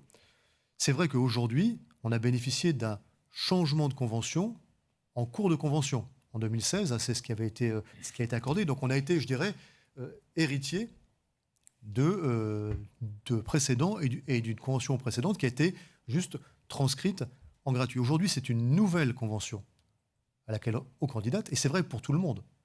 Et donc, il n'y a pas de raison qu'on soit embarrassé d'un héritage qui nous est défavorable. Les compteurs sont remis à zéro, tout le monde est outsider, et nous aussi. Et donc, on pense que dans cette nouvelle logique qui va vous amener à repenser une très grande partie du spectre audiovisuel, et en particulier la totalité de l'offre d'information, vous pouvez recréer une offre d'information qui soit plus plurielle, aussi au sens du pluralisme externe pour nos concitoyens. Sur le financement par la publicité, c'est une question qui est, si je peux me permettre, une très bonne question, très intéressante. On a ce sujet du financement des chaînes d'information par la publicité. Beaucoup d'annonceurs nous suivent, évidemment, et nous, LCI, bénéficions de la régie publicitaire du groupe TF1 qui met tout son poids pour commercialiser LCI auprès de nos grands annonceurs. On a des grands annonceurs très responsables, très citoyens, qui suivent et qui soutiennent les chaînes d'information. On ne peut pas nier le fait que dans les grands moments d'information traumatiques, certains annonceurs retirent leur campagne pour ne pas voir leur marque associée ou en proximité d'informations un peu traumatiques. C'est pour ça que c'est important que les chaînes d'information soient soutenues par des groupes solides pour pouvoir continuer à investir dans l'information, à investir dans des reporters sur le terrain, des rédactions très professionnelles, très aguerries, même quand les vicissitudes du marché commercial font que les annonceurs peuvent être un peu absents. Nous, on continuera à traiter les sujets, même quand ils ne sont pas commercialement favorables, si j'ose dire. Vous me pardonnerez l'expression qui n'est pas très heureuse, parce qu'on pense que c'est la vocation de notre groupe que d'être au rendez-vous, même quand quelquefois tous nos annonceurs ne le sont pas. Et encore une fois, la très grande partie des grands annonceurs français sont très citoyens. Antoine Boilet. Oui, merci Monsieur le Président. Rebonjour, j'avais 3 petites questions. La première, ce serait avoir, plusieurs mois après le lancement de Bonjour, vos premières analyses sur la coexistence des 2 matinales. Comment ça se passe entre les 2 chaînes? La deuxième question, c'est sur votre engagement de proposer une 40aine d'heures par an, ou en tous les cas ce qui apparaît dans la grille type, une 40aine d'heures par an consacrées aux docs, aux grands reportages et magazines en images, plus particulièrement en access et en soirée. Si on peut avoir un petit complément par rapport à la politique éditoriale sur ces grands rendez-vous, et savoir si c'est produit 100% en interne. Et puis j'aurais peut-être une dernière question, mais je vais peut-être vous laisser le temps de répondre à ça. J'en poserai peut-être une avant, si Antoine Boilet m'y autorise, qui est aussi en rapport avec ce qu'on a évoqué avant. Est-ce que vous pouvez nous rappeler les effectifs de la rédaction globale, TF1, LCI, et puis la ventilation, même si digital, l'œuvre commune. Donc c'est 450 cartes de presse à peu près environ. On ne compte pas dans ces 450, je crois qu'il y a une petite centaine Newen. Vous avez entendu le chiffre de 550 dans ma bouche et 450 dans la bouche de Thierry Tuillier, donc vous manquez 100 personnes. Enfin, c'est le président qui a raison, par définition. Non, j'ai pas raison. Parce que Thierry est très largement plus compétent que moi. Non, mais en incluant Newen, ça fait 550, mais on travaille peu et avec Newen au sens de synergie, là où les rédactions propres au groupe TF1, il s'agit de TF1, donc TF1 c'est à peu près 200 cartes de presse, entre 150 et 200 cartes de presse tout mêlées, et vous avez le petit delta, une centaine, un peu plus, presque 200 je pense, côté LCI. Ouais, il y a 141 journalistes. 141 journalistes, voilà. Et il y a aussi des noms permanents. Et puis vous avez aujourd'hui une cinquantaine de journalistes sur le digital, comprenant TF1 Info, qui est donc le site d'info de TF1, et TF1+, pour la production dédiée des sujets de Top Info. Et vous envisagez, qu'est-ce que vous envisagez pour la rédaction? C'est un effectif qui vous semble... Alors c'est un effectif qui a augmenté très sensiblement, puisque avec l'arrivée de Bonjour, transition peut-être, il y a quand même une 60aine de personnes qui ont été recrutées. Il ne faut pas non plus perdre de vue que l'acteur TF1 joue un rôle central dans la structuration notamment des liens avec la PQR, puisque nous travaillons avec des agences en région, des agences de presse qui émanent souvent de la PQR. Et donc, pour vous donner un exemple sur Bonjour, c'est 22 personnes qui ont été embauchées, rédacteurs et JRI, dans 11 bureaux de la presse quotidienne régionale, donc en plus de la 60aine. Vous voyez que les effectifs ont sensiblement grossi, et ceux de LCI n'étaient pas non plus, quand je suis arrivé en 2016, ce n'était pas exactement le même nombre de journalistes, il y en avait beaucoup moins. Et donc, globalement, ça a cru. Est-ce que ça va encore continuer à augmenter? Et ce qui compte, c'est la capacité de servir nos ambitions. La priorité que nous nous sommes fixés avec Rodolphe et avec toutes les équipes, c'est qu'à chaque fois qu'on doit faire un recrutement, de privilégier ceux qui fabriquent et qui produisent plutôt que ceux qui encadrent et managent. Voilà. Donc c'est un peu notre ligne de conduite. Donc à chaque fois qu'il faudra, on le fait. On est soutenu et par l'actionnaire et par la présidence de TF1, par Rodolphe. Même si, Thierry, tu me pardonneras de te compléter, mais même si, mais je pense que c'est quelque chose que tu ne pouvais pas tellement dire toi, le taux d'encadrement et la qualité de l'encadrement, elle est aussi déterminante pour nous, et on fait très attention à la qualité de nos dirigeants de l'information et des équipes d'encadrement qui vont aller former, encadrer nos rédactions pour s'assurer d'une cohésion de nos rédactions et de la qualité de leur travail au quotidien. Et donc, grâce en soit rendu à Thierry, qui est le premier d'entre eux. Cette question est pas négligeable au regard du débat qu'on avait juste avant. La taille d'une rédaction professionnelle de journalistes titulaires d'une carte de presse, c'est un élément structurant de la crédibilité d'une chaîne d'information. Et ça peut être, dans l'univers de concurrence que vous évoquez, un élément distinctif. C'est pourquoi, en effet, comme disait Fabien, depuis le début du conflit en Ukraine, on a développé énormément d'équipes et de jeunes équipes, notamment de jeunes femmes, qui ont connu un peu leur baptême du feu dans le cadre du conflit ukrainien. Et on a désormais une base de journalistes, grands reporters de terrain considérable. Je vais citer un chiffre, je crois qu'il y a peu de groupes capables de développer ce type de dispositif. On a tous les jours une centaine de journalistes sur le terrain, que ce soit en France ou à l'étranger, qui nourrissent nos éditions, 13h-20h, ou la chaîne Info. Oui, c'est l'occasion pour le collège de leur tirer un coup de chapeau, comme pour toutes les rédactions qui œuvrent sur le terrain pour nous informer, et qui le font avec beaucoup de professionnalisme et de courage. Alors, il y avait la question quand même. Alors, c'est l'occasion pour moi d'exercer mon droit de suite sur mes deux questions, et j'annonce la troisième. Allez, pardon. Bonjour, je réponds sur bonjour. Bonjour. Oui, donc bonjour. En effet, lorsque nous avons, sur proposition d'ailleurs de Rodolphe, créé cette matinale sur TF1, qui était un formidable défi, un formidable projet pour une chaîne qui avait déserté ce format depuis 35 ans, je crois, à peu près. La première des priorités, je pense que vous avez ouvert évidemment immédiatement avec Fabien, c'était de faire en sorte que nous soyons complémentaires. Je vous ai cité plusieurs fois le mot complémentaire. C'est un peu notre obsession, c'est d'éviter de nous marcher sur les pieds parce qu'on veut effectivement s'adresser à tous les publics. Et donc, avec un peu de recul, on constate qu'il n'y a pas eu d'impact négatif sur la matinale de LCI, et nous en sommes ravis, parce que le positionnement de la chaîne TF1 est plus proche d'une chaîne généraliste, finalement. C'est une matinale d'accueil. Alors, il y a de l'info, bien sûr, parfois beaucoup d'infos, comme lundi ou au lendemain du deuxième tour. Mais globalement, on est censé traiter tous les sujets d'actualité, y compris, j'allais dire, les plus décontractés et peut-être les moins hard news, comme on dit dans notre excellent jargon. Et donc, pour l'instant, il n'y a pas d'alerte sur la matinale de LCI. Et nous sommes, nous, ravis, c'est l'occasion de faire un peu de promotion, d'avoir doublé notre audience dans cette case depuis 6 mois. Et on considère que c'est un très bon début qui nous encourage à poursuivre. Alors, le droit de suite, cette fois sur les docs et les grands reportages et les magazines en images, ça c'est pour nous c'est une ambition très importante parce que ça vient, comment dirais-je, accompagner cette logique de faits, de mise en image qui précèdent les commentaires et les débats. Ça c'est vraiment la façon dont on travaille à LCI, c'est qu'on apporte d'abord des situations, des faits, des récits, et puis après on les fait commenter, on les fait expertiser, on les fait évaluer. Et donc rien de mieux que des longs formats pour permettre d'avoir une connaissance très approfondie en la matière. On l'a fait de manière un petit peu empirique depuis quelques années, mais c'est vrai qu'on l'a de plus en plus, on a accentué cette production au fur et à mesure que nous avons augmenté nos effectifs de reporters et notre travail sur le terrain. Ça a donné lieu, par exemple, parce que c'est l'un des terrains, on va dire, de prédilection de la rédaction de LCI, c'est l'international.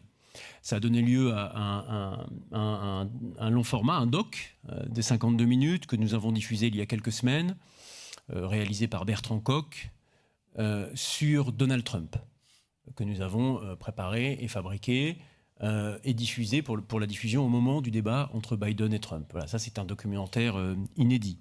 Ça a été également, et enfin ce sera vraisemblablement le week-end prochain, toujours Bertrand vient d'achever la construction d'un 52 minutes sur l'armée française, donc qui sera opportunément programmé au moment du 14 juillet. Donc, et puis, il y a ce que font nos reporters, et on a également une politique d'acquisition ou soit de documentaires déjà assemblés, soit d'images que l'on peut transformer nous-mêmes. Un exemple très fort, par exemple, l'année dernière, nous avions acquis le reportage qui avait été fait par les équipes du New York Times sur le massacre de Boutcha. Je ne sais pas si vous l'avez vu, c'est absolument édifiant, c'est un modèle de journalisme. Ça n'a pas été produit par la rédaction d'LCI, ça a été produit par le New York Times, mais on l'a acquis, on l'a traduit, et on l'a diffusé. Et d'ailleurs, je constate que ça remporte une très forte audience, donc un intérêt. Donc ça, c'est quelque chose qu'on souhaite développer.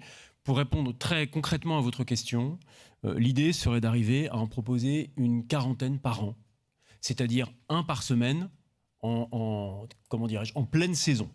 Alors, je ne sais pas si on y arrivera aussi rapidement, mais enfin, l'objectif visé, c'est une 40aine par an, donc c'est-à-dire une 40aine d'heures inédites. Voilà. Donc après, qui ont évidemment vocation à être rediffusés. En tout cas, c'est ce qu'on vise pour la saison prochaine. Puis-je me permettre ou non?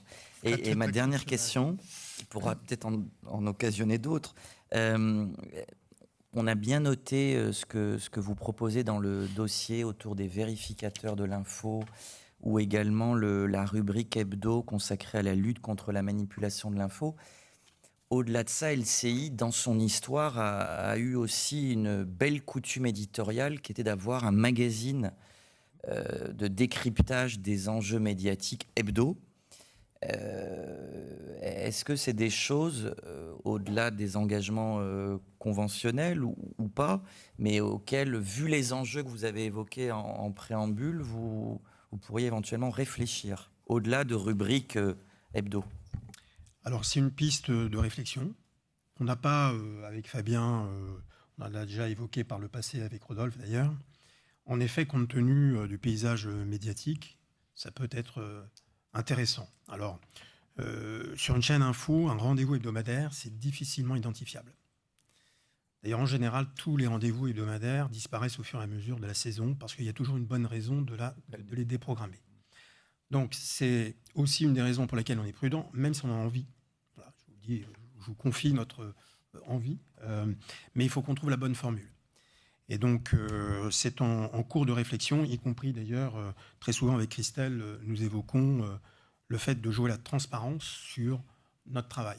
Et donc, en le mettant à l'antenne, d'une certaine manière, et en le partageant sur nos choix, parce qu'on ne se rend pas compte très bien toujours des réflexions qui sont en cours, que ce soit sur LCI ou sur TF1, lorsqu'on fait un choix, par exemple, d'ouverture dans un journal, lorsqu'on fait un choix d'interviewer tel ou tel personnage qui provoque des polémiques. Je pense que c'est utile de partager ces choix parce qu'il y a des professionnels derrière ces réflexions pour faire la meilleure information possible. Après, il faut trouver le cadre, il faut que ce soit intelligent, et puis surtout, l'objectif, c'est quand même de rassembler le public. Donc, il faut qu'on touche notre public. Benoît Loutrel, puis Denis Rapone. Merci beaucoup. Alors, on observe souvent que plus les générations sont jeunes, moins ils ont en fait le réflexe d'aller s'informer sur des médias éditorialisés. Ils ont une pratique différente et une partie vivent quasiment uniquement sur les réseaux sociaux. Alors, évidemment, vous n'avez pas d'obligation sur le sujet, mais quel est votre choix et comment vous abordez le sujet comment toucher des publics qu'on touche peu comment leur donner le virus de l'information de qualité? Alors, c'est une question très importante et à laquelle on a commencé à répondre il y a quelques années. D'abord, comme je l'ai indiqué, on a créé une nouvelle marque qui s'appelle TF1 Info. Vous savez, il y avait LCI.fr qui était fruit d'une fusion de 3 sites d'Internet que j'ai trouvé en 2016 d'ailleurs. Et puis, on a pensé que la marque TF1 Info, qui regroupe aussi tous les contenus de LCI, pouvait permettre d'élargir son audience. Donc, on a créé cette marque et on a décidé non seulement d'être présent classiquement sur un site, que ce soit sur ordinateur ou sur l'appli, mais aussi on a beaucoup développé notre empreinte, j'appelle ça comme ça, ou notre impact sur les réseaux sociaux. Et notamment sur YouTube, par exemple, car la manière de produire notre information, si je ne prends que l'exemple des grands reportages du 20h, a été conçue pour pouvoir être ensuite diffusée ou simultanément voir précédemment le 20h, les reportages de longue durée de 10 à 12 minutes, puisque c'est le format type d'un format long, entre guillemets, sur YouTube. Et donc, on s'est mis à beaucoup développer cette politique de diversification sur le digital, avec un certain succès, puisque nos 2 chaînes YouTube aujourd'hui sont leaders sur le marché. Si vous additionnez LCI et TF1, parce qu'on a 2 chaînes, on est assez largement devant. Il y avait un classement récent, les autres concurrents. On a beaucoup investi, y compris sur TikTok, Insta et d'autres réseaux sociaux. Alors non pas pour s'adresser dans les codes complets de ces plateformes, mais pour justement, imprimer quelque chose de rigoureux, de validé, de certifié, qui vient de chez nous, sur ces usages qui sont prioritaires et prédominants et majoritaires auprès du jeune public, et du très jeune public en particulier. Donc voilà, on est un peu au début, ça fait 2-3 ans, mais on se développe très rapidement et on voit bien qu'aujourd'hui, on touche un public très différent qui nous permet notamment de compléter. Si on regarde un peu notre timeline d'âge, on voit bien qu'aujourd'hui, on commence à devenir une référence sur les publics les plus jeunes et nous allons continuer à nous développer, notamment en faisant travailler nos journalistes de la rédaction qui le font de très bon cœur, rédaction linéaire, qui partagent sans aucun problème leur expérience de terrain ou leur reportage lorsqu'ils reviennent de reportage. Ils travaillent aussi pour le digital à la demande. Ce n'est pas une obligation, c'est à la demande. Mais ils le font de bon cœur. Si je peux me permettre... Oui, je peux, pardon. Excuse-moi, c'est vrai. Merci Rodolphe. Rodolphe a soufflé. Quelque chose d'essentiel que je vous ai cité au tout début. On a décidé avec un journaliste qui se fait connaître anciennement Quotidien, maintenant TF1 LCI, Paul Laroutourou, qui a beaucoup de talent et avec qui j'ai eu une discussion à l'été dernier. Je lui ai dit, écoute, je pense que ta vraie valeur ajoutée, c'est le terrain. On a l'impression qu'il a 25 caméras, 15 journalistes autour de lui. Et donc, on a tenté une expérience, on a créé une marque qui s'appelle Paul, tout simplement.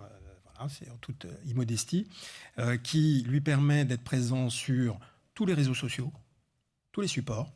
Et pour la première fois, et l'objectif que je lui avais fixé était en 2027 de réaliser les interviews politiques d'annonce de candidature. On se donne des petits objectifs comme ça, des petites ambitions en disant ils viendront chez toi plutôt qu'aux 20h. Bon.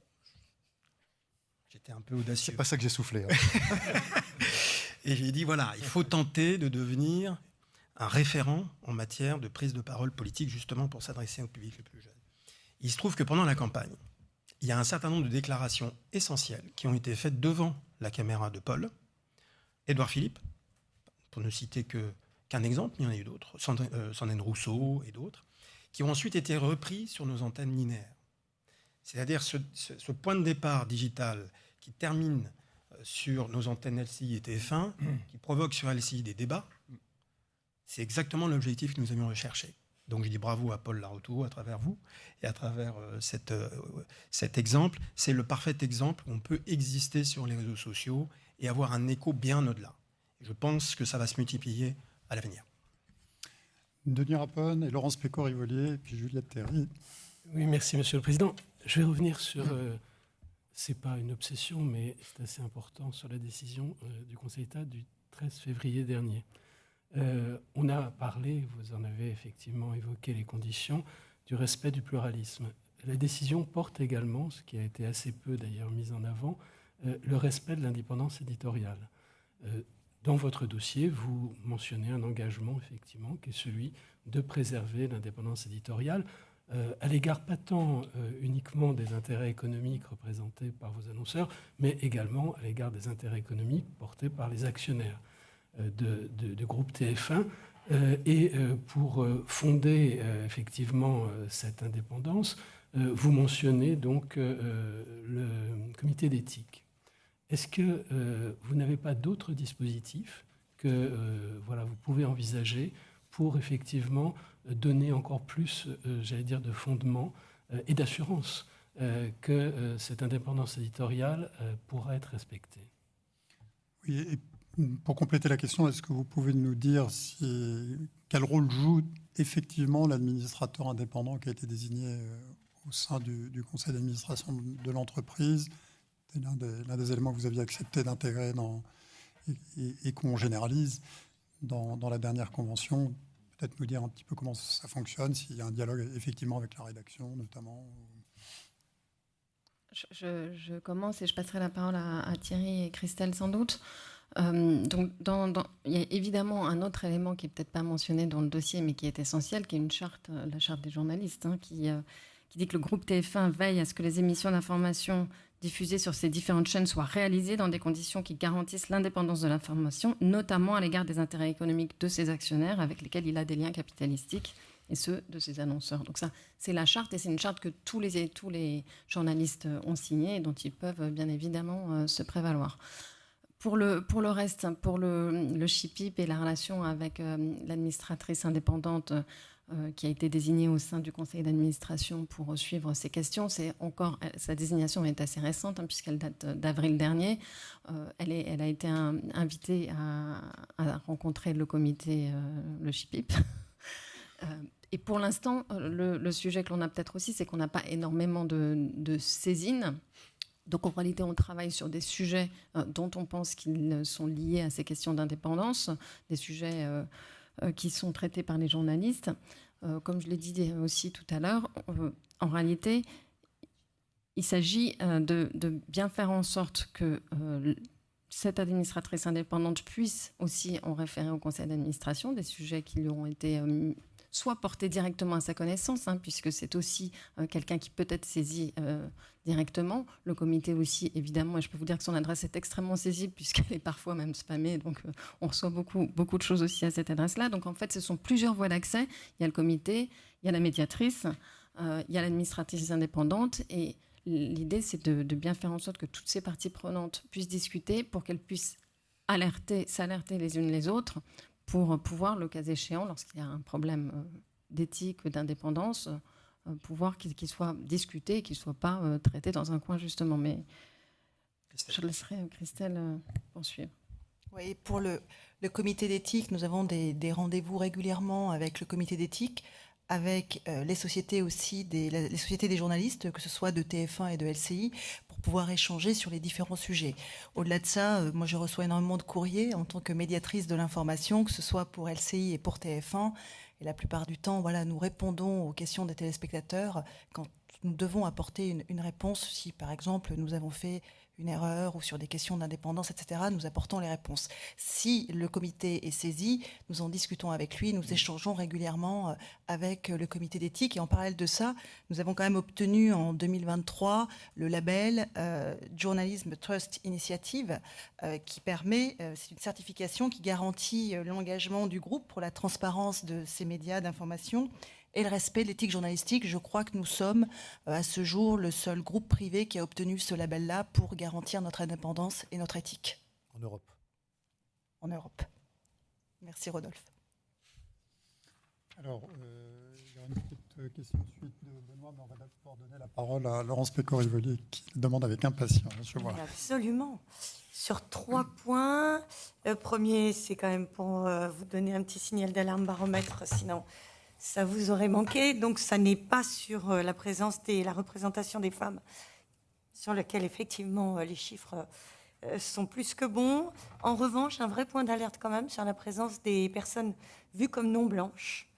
C'est le terme qu'on emploie puisque c'est de la perception, qui sont sur LCI de 4%, pour une moyenne sur les chaînes de 15% et pour un chiffre INSEE d'à peu près 20%, donc une vraie grosse sous-représentation sur laquelle peut-être il y aurait matière à s'interroger.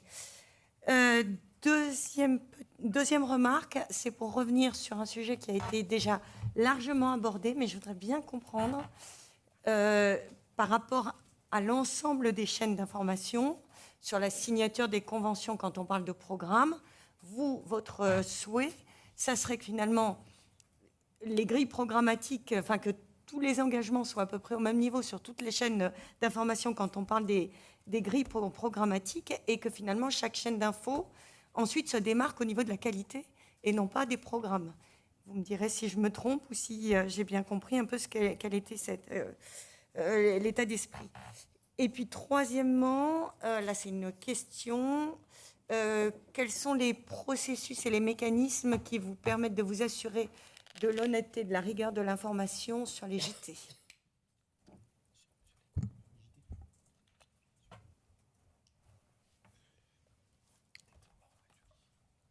Non, mais sur le baromètre, je prends la remarque et bien sûr, nous allons nous attacher à y répondre du mieux possible. Je pense qu'on a quelques efforts. Bon, je ne vais pas revenir sur les biais potentiels, etc. Mais bien sûr, c'est un point qu'on prend. Non, mais c'est une période. deuxième sujet, donc sur les lignes éditoriales, puisqu'en fait c'est votre question. Je pense que c'est pas seulement par la qualité, en fait, c'est par la hiérarchisation de nos sujets et des thématiques. Vous aurez peu sur LCI, vous l'aurez sans doute noté, de faits divers développés pendant des heures et des heures sur l'antenne en boucle. Vous aurez davantage d'international, d'économie, de politique. Donc, au-delà même de la Convention, il y a un choix qu'on vous a largement, je pense, présenté, qui consiste à aller chercher une information de qualité. C'est pour ça que d'ailleurs l'émulation, depuis 7 ans, 8 ans maintenant, elle ne nous a pas fait suivre la pente d'autres. Au contraire, on s'est distingué. Et on a essayé de monter des marches pour aller vers plus de qualité. Donc l'émulation, c'est aussi quelque chose de très positif. Et donc de pouvoir faire ces choix avec une certaine liberté de manœuvre nous permettra d'être plus efficaces et plus performants. Troisième sujet, en revanche, si vous pouvez me le réexpliquer sur les JT, qui concerne les JT de LCI ou TF1 ? L'honnêteté, la rigueur, comment vous... Honnêteté, rigueur, comment vous vérifiez les informations avant de les passer à l'antenne, tout bonnement. Bon, d'accord. Bon, alors c'est la règle journalistique habituelle de vérification des sources, évidemment. Ce qui n'empêche pas, parce que c'est une activité humaine, les erreurs. Donc il nous arrive de nous tromper.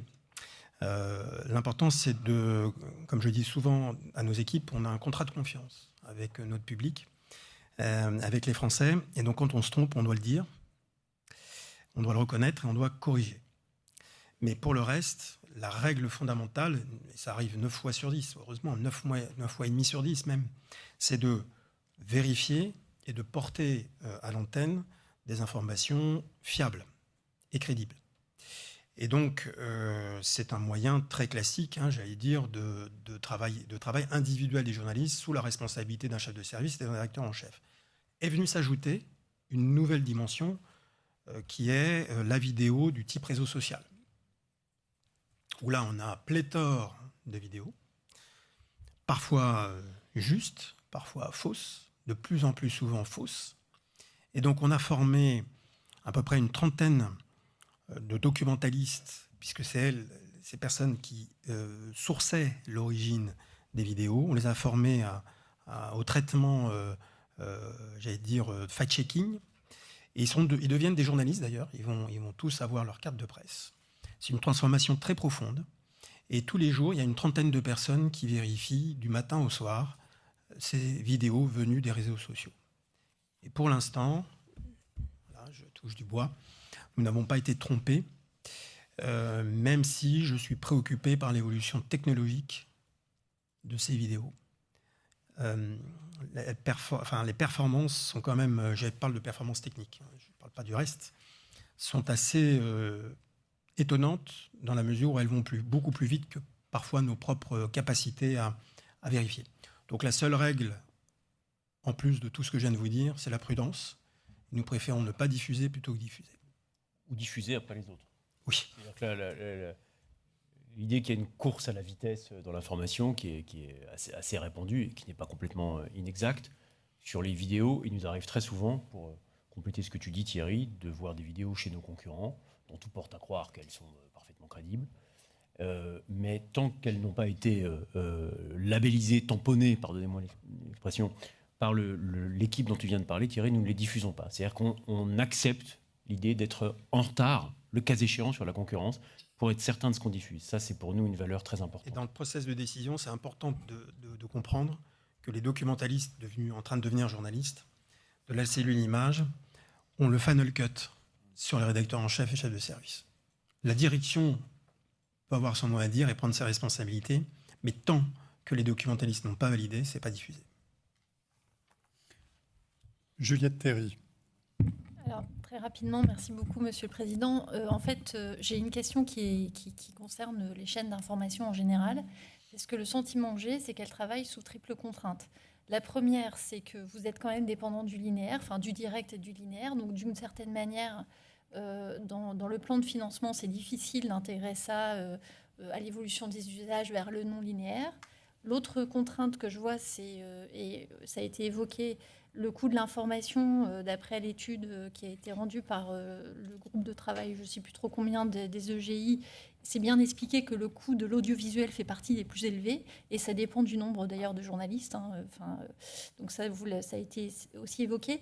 Et la dernière, c'est aussi l'habitude maintenant qu'ont les Français, c'est plus de 80%, de s'informer de manière non payante, ce qui signifie, c'est une bonne nouvelle, vous êtes un service gratuit, mais ce qui signifie aussi que l'information que vous produisez, ça circule dans les réseaux sociaux qui ne sont pas du tout de la maîtrise du groupe.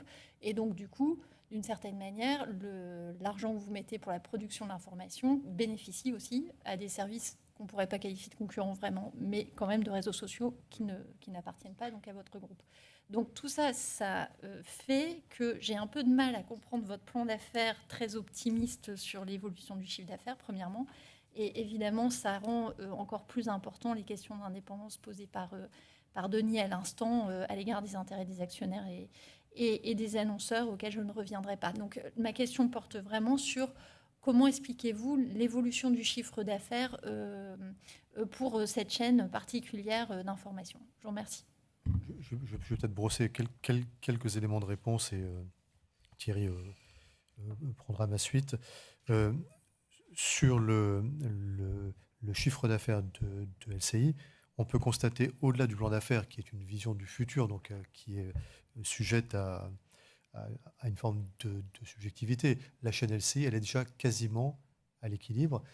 Et qu'est-ce qui a amélioré sa situation économique de façon très sensible? C'est l'augmentation de son audience.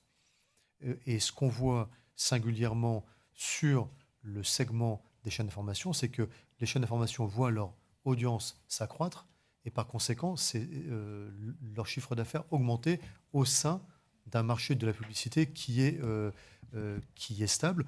Pourquoi? Parce qu'effectivement, les chaînes d'information, elles ont une offre éditoriale qui est très adaptée, comme vous le disiez, en fait, c'était sous-jacent dans votre question, au linéaire. Et donc, en fait, leur poids dans l'audience linéaire augmente, leur part de marché augmente au fur et à mesure d'ailleurs que leur offre en nombre de chaînes augmente. Et c'est ça qui fait que leur chiffre d'affaires est en train de croître. Effectivement, c'est ça le sous-jacent principal de l'évolution du chiffre d'affaires de LCI. On s'attend à des gains de chiffre d'affaires sur le digital, mais qui sont marginaux, effectivement, par rapport à ce premier phénomène que je viens de décrire. Le deuxième élément que je voulais dire, avant de passer la parole à Thierry, c'est que, effectivement, on voit que les informations que nous produisons, que nos équipes fabriquent, sont exploitées très largement en dehors de nos propres médias par d'autres.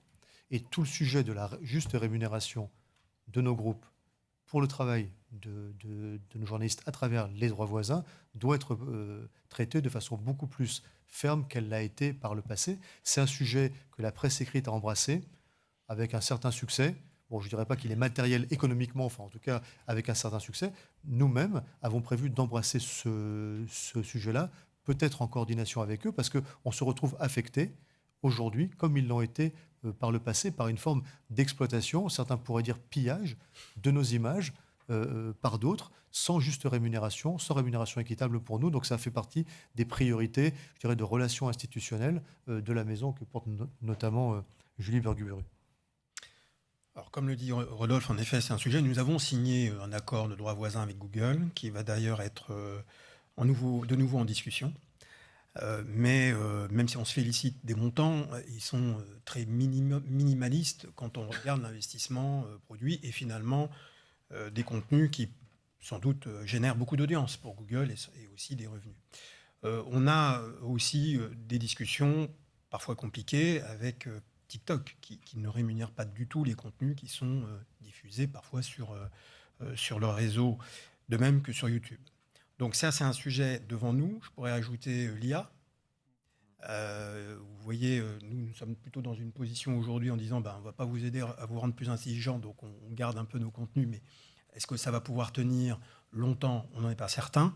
Donc nous, on souhaite avoir un cadre qui nous permette à la fois d'être justement rétribués et justement aussi exposés, parce que ça reste, on parlait des nouveaux usages, ça reste absolument indispensable demain pour pouvoir compléter l'audience linéaire qui reste malgré tout considérable. Et il ne faut pas l'oublier. C'est vrai qu'il y a aujourd'hui des usages croissants, notamment chez les jeunes publics. On peut avoir de temps en temps de bonnes surprises aussi sur des émissions politiques, par exemple récentes. Le débat que nous avons fait sur TF1, il était attirer un jeune public de 25-34 ans qui déserte généralement les rendez-vous politiques. Donc moi, je ne désespère pas non plus sur la capacité de nos jeunes compatriotes à s'intéresser à la chose publique et au débat public. Voilà. Mais pour nous, la priorité, ça va être de trouver un cadre nouveau avec ces nouveaux acteurs qui sont aujourd'hui de plus en plus puissants. Et dans la croissance des audiences, pour compléter la réponse à Mme Théry, la croissance des audiences qu'on a constatée sur les chaînes d'information et donc sur LCI, puisque vous nous questionnez sur le plan d'affaires de la chaîne, la part des jeunes dans cette audience et de la cible dite des 25-49 ans a doublé en 2 ans. Et c'est la part sur laquelle est assise l'essentiel de notre tarification. Donc c'est aussi un élément de réponse à la question de M. Loutrel tout à l'heure. On peut être parfois surpris, c'est pas forcément intuitif, de voir qu'il y a de plus en plus de jeunes qui regardent les chaînes d'information. Et on l'a beaucoup vu sur l'actualité politique, on l'évoquait un instant, et on le voit énormément sur l'actualité internationale, parce qu'au fond, tout ce qui concerne l'avenir de la planète, on dit souvent le climat et l'environnement, mais aussi la géopolitique, et aussi les grands enjeux, cet avenir de la planète préoccupe beaucoup les jeunes, et ça, on le retrouve dans nos audiences, et donc avec des incidences aussi sur nos revenus. Peut-être une dernière question, Bénédicte. Oui, c'est la dernière. Elle va être assez courte, mais je pense elle a son intérêt. Je voulais savoir comment vous travaillez dans le cadre des sujets que vous traitez autour de l'environnement, de la transition écologique, des bouleversements climatiques. Comment vous travaillez en termes pour rester dans la rigueur de l'information? Quelle base? Est-ce que vous vous basez sur les rapports du GIEC? Est-ce que vous vous basez sur d'autres sources d'informations? Quelle est votre référence aujourd'hui pour être vraiment dans l'honnêteté et la rigueur de l'information quand vous traitez ces sujets environnementaux? C'est ce que je disais en préambule, nous avons créé un comité d'experts pour nous accompagner, pour accompagner les journalistes sur le traitement de ces sujets-là, parce que nous ne sommes pas des scientifiques. Donc ils sont 16 au total, il y a des experts reconnus, il n'y a pas d'experts du GIEC, mais évidemment nous travaillons aussi avec les rapports du GIEC, avec le consensus scientifique. Donc nos journalistes sont également formés. L'ensemble de nos rédactions sera formé d'ici fin 2024. C'est ce que je disais, l'ensemble des journalistes, c'est-à-dire aussi les présentateurs, les rédacteurs en chef, la direction, tout le monde passe par la formation sur la lutte contre le réchauffement climatique, et on va essayer d'aller chercher aussi des ordres de grandeur. On va s'aider de spécialistes pour pouvoir être au plus près et avec la rigueur et la fiabilité qu'on peut avoir sur ces sujets-là. Et effectivement, parfois, ça peut être compliqué, mais on constate une montée en compétences de nos rédactions sur ces sujets-là, grâce notamment aux formations et au fait que le nombre de sujets, il augmente mois après mois. Et l'actualité nous impose ces sujets-là. Donc nous travaillons évidemment avec les experts pour être au plus près de la réalité et des enjeux sur la lutte contre le réchauffement climatique, bien sûr. Et les journalistes sont très vigilants. Nous avons en plus des jeunes journalistes aujourd'hui dans nos rédactions qui sont très engagés. Alors ils ne sont pas militants, mais ils sont très engagés sur ces sujets-là. Et ils ont des connaissances que peut-être nos générations n'ont pas. Donc ils sont plus avancés que nous sur ces sujets-là pour traiter ces reportages. On arrive au terme de cette audition. On est légèrement dépassé. Je crois que vous avez tout dit, Monsieur Belmer, avec votre équipe. Oui, on a presque tout dit. Je profite de ces derniers moments avec vous parce que quand même, j'ai trouvé ça un peu court ces 2 derniers jours. On comptabilise les temps de parole. Quelques petites heures passées en votre compagnie. En résumé, la candidature de LCI nous semble incontestable. C'est une chaîne d'information qui est référente à l'image et à la notoriété très forte au sein du public en France, avec une image qualitative, un public fidèle, une audience qui est solide dans le trio de tête des chaînes d'information, avec une offre éditoriale qui est qualitative, qui est exigeante et qui est, nous semble-t-il, différenciante et qui apporte à la richesse de l'offre éditoriale de la TNT. Et surtout, pense-t-on au pluralisme externe de l'information télévisée.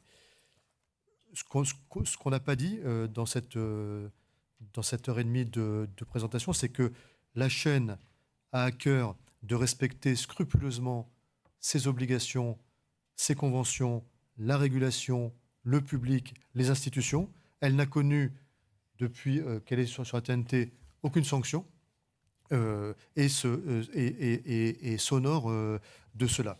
La chaîne continuera dans les années qui viennent, si vous lui donnez cette autorisation, continuera dans sa démarche d'information exigeante, authentique, vis-à-vis du public français et de nos concitoyens et de la marche de notre démocratie, et dans le respect strict des conventions et de notre démocratie, enfin de l'esprit de nos règles et de nos institutions. 2 mots pour finir. À travers cette dizaine d'heures qu'on a passées en votre compagnie pour ces auditions, on vous a présenté 5 projets de candidature.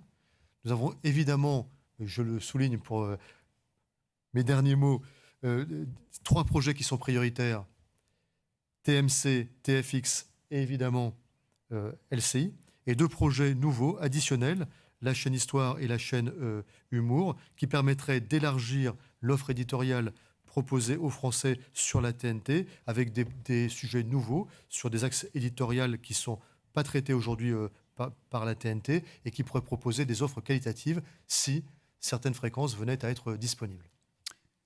Merci beaucoup. Merci à vous.